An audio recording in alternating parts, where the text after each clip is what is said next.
Guns and Tactics 2018 SHOT Show coverage is brought to you by CMC Triggers and Accutac Precision Bipods.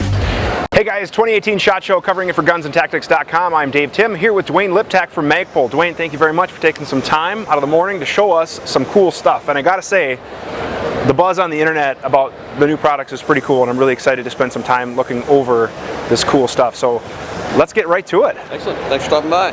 So number one item on the agenda is the Pro 700 chassis. So this is for 700s and 700 footprint actions. Your bolt guns, this is both a right and left-handed chassis. So there's two little plates here. One's a bolt cutout plate. The other is a QD. They swap sides. The inlet is ambidextrous, so you can run left or right-handed. The hinge itself on the folding model is also reversible, so you can fold that to the right. Deconflicts and voids the bolt handle on just about everything out there. There are some crazy ones out there, not crazy, but some things that are completely outside the parameters of what we can accommodate. But about 99.9% of those actions out there, it will miss the bolt handle, so you can fold it to the right if you like. You can also fold it to the left if you like. There's also a fixed stock adapter for this, so $999.95 for the folding stock version, $899.95 for the fixed stock version. Cheek riser will flip around. PRS style adjustments in the back. Just like the PRS Gen 3, you've got the butt pad that translates up and down, as well as 5 degrees left or right to adjust that. Length of pull, of course, adjustable, very similar to the PRS. Cheek riser, we did something slightly different. There's a secondary locking feature over here, so this thumb knob right here, this thumb screw comes out to allow you to adjust to exactly where you want it, and then you can lock it down so you have a rock solid cheek weld there, nice. which is kind of nice. M-lock, of course, on the bottom, so you can accommodate whatever accessories you'd like to put there if you want to use a monopod. Two different grips come in the box. This is the more vertical grip. There is also a slightly more swept grip, a little more hand filling, a little more angle on the back side. I actually prefer this grip. Both of those come in the box, so you don't have to go choosing around. You can play with them and see which one you like better. The grip also translates fore and aft, so you can adjust your trigger reach. Depending on what trigger you got, size of your hands, you can make sure that you are 100% comfortable with the contact pad of whatever portion of the finger you like to touch the trigger. That's what's the appropriate trigger reach there. Moving forward, we have a standard magazine release geometry, just like on the Hunter stock. The magwell itself, you'll see it comes down a little bit in the front, and that's very purposeful. A lot of times with bolt action mags, AICS style mags, you put pressure on the front of that gun, you want to get into a barricade, you want to get into a bag with the front of the gun, it'll press on that magazine, you'll get some nose-low feeding. That's why we have that magazine well sticks down a little bit. We've got M-lock, of course, all the way up front. We're going to have some ARCA rail adapters for those that have asked about that. M-lock to ARCA, that'll be a very reasonably priced item if you prefer to use ARCA rail up there. Already set up for an inline mount for night vision and thermal. You want to put in there, that slides right on. It's just going to be available when this ships. It'll be under $300, kind of a solid MSRP on that. You can see it right there. Nice. And the big thing that folks, I think, didn't understand about this, or when we initially released it, is that's what it is. So it's actually an aluminum chassis. 100%, it's kind of sexy this way, but we put polymer covers on top of this whole thing. One, to keep grit and grime and dust and dirt out of the mechanisms, as well as also some environmental comfort. So super hot, super cold, don't necessarily want to be grabbing aluminum. Well, and from a Minnesota native shooter myself, you know, 20 below 0 is a real temp. That's a very nice feature that I can appreciate. Yeah, excellent. But we're super excited about this, and it's a super rigid chassis. Accuracy and all that stuff has been absolutely phenomenal. So looking forward to get that out. You may see some additional additions to this line. Additional additions. Indeed. But you'll see some more stocks in this line, in the Pro line, that maybe slightly different feature sets oriented at slightly different customers, but this will expand. You're also going to see fitments. Should be more rapidly expanding in the fitments than what we see in the Hunter line, because it's really easier to do so in a format like this. Nice. And one thing that I wanted to point out too, that you know, there's a lot of chassis on the market, and so many of them, you know, basically take AR-15 ergonomics.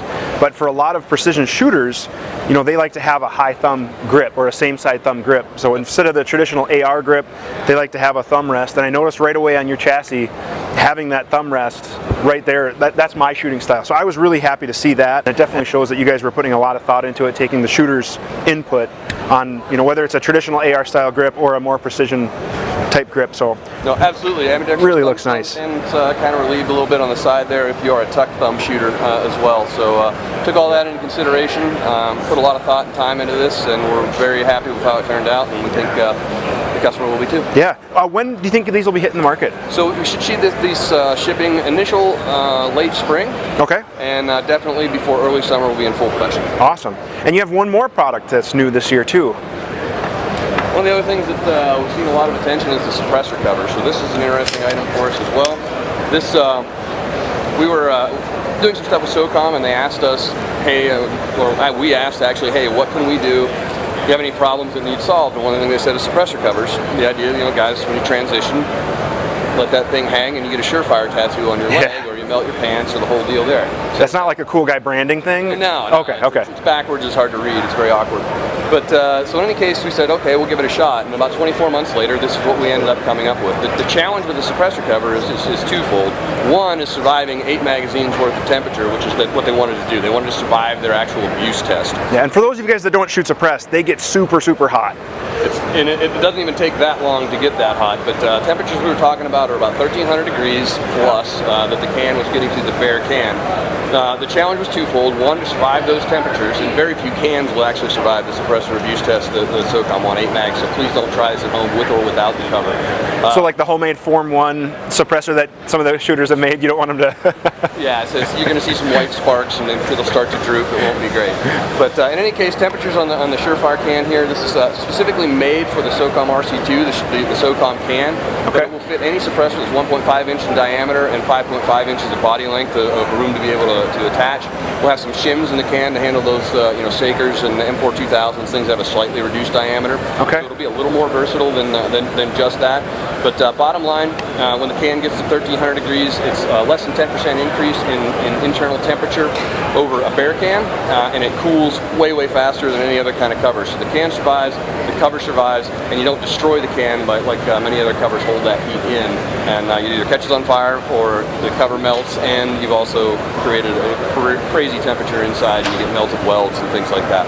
So your can will survive. You no longer have to worry about melting that Pelican case, burning through a sling, the melted pants, the car seats, all that stuff. So makes it a little easier when you're doing running high volume round counts. It's not necessarily a precision can cover, although you certainly can use it for that. It reduces mirage and all that. But this is for when you really need to run the temperatures higher, running some rounds through this thing. It gives you the capability to protect things around you and yourself, as well as to protect your can. Yeah, and it looks like a great design. It has an open air. We'll get try to get a close-up of this. But it's not like the traditional covers that are on the market where they just go right to the can. Absolutely. This has a frame, an internal frame, and then it has an open air channel. Exactly. There's some standoffs in there, some neat little geometry that helps us avoid conductive heat transfer. Okay. And the big thing is the airspace. Every time a round goes downrange, it pulls cooling air through that can cover, continues to cool it as you shoot, and as well, that airspace really helps to get rid of the heat once you're done shooting. Nice. What is retail price and availability looking like on these? $99.95. Once again, that's going to be a late spring item. This is a final production item as far as things are concerned, with a little bit of texture change on that. We have some military orders to fill, and it depends on how quickly we can get through those before we get it to the civilian market. Awesome. For more information on your products, where should we send them? www.magpul.com. All right, that's magpul.com. Dwayne, thanks again for taking the time this morning. We really appreciate it. Guys, for all your 2018 SHOT Show coverage, make sure you're following gunsandtactics.com as well as all of our social media accounts. We sincerely thank you for watching. Have a great day.